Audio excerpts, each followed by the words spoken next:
But it's a starting point. I mean, it's like we always try and work with starting points because it seems to be the hardest thing for any artist. Where do you start? What do you start with? So the playful way to do it is to go, you know what, there'll be no consequence to this. If we just take an hour, we really focus our hour to write and record and make all the artwork for the whole thing. And we've sort of, because the whole project at that point was called The Butcher of Common Sense, we sort of nicknamed this butchering stuff. And what you do, you butcher it in terms of, right, what we're going to do is we've got 40 seconds to think up 10 ideas.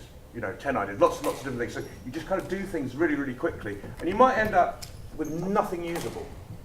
Or you might end up with some amazing things, like, actually out of this, we did get some, as Karen said, we got some gems out of it.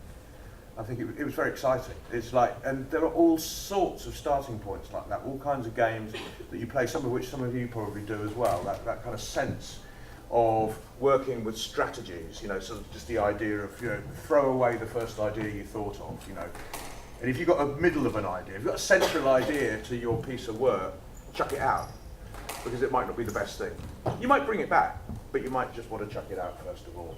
So it's a little bit like if you start with a particular premise, like we came into this room and we went, oh my God, this used to be a squash court. And you go, well, what do we want to do with that? Do we want to do anything with that? I mean, one thing we might want to do with it is we might want to take a sound of a game of squash being played. So what are we going to do? We're going to go and record somebody playing squash, and we're going to play it, see? So you're going to play it through some speakers. What you get is this sense of how are we going to take this sound and then work with it. Are we going to do some really simple stuff? The first thing that we could possibly do is just speed it up a little bit, so it sounds slightly more comedy, or difficult game of squash. Or language.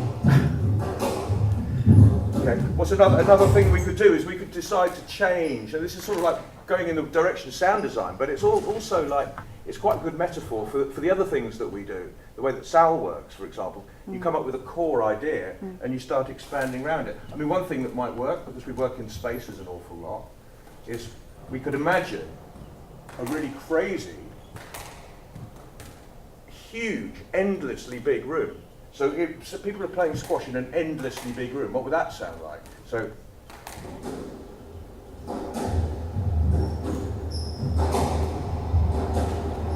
and you can increase the size of the room.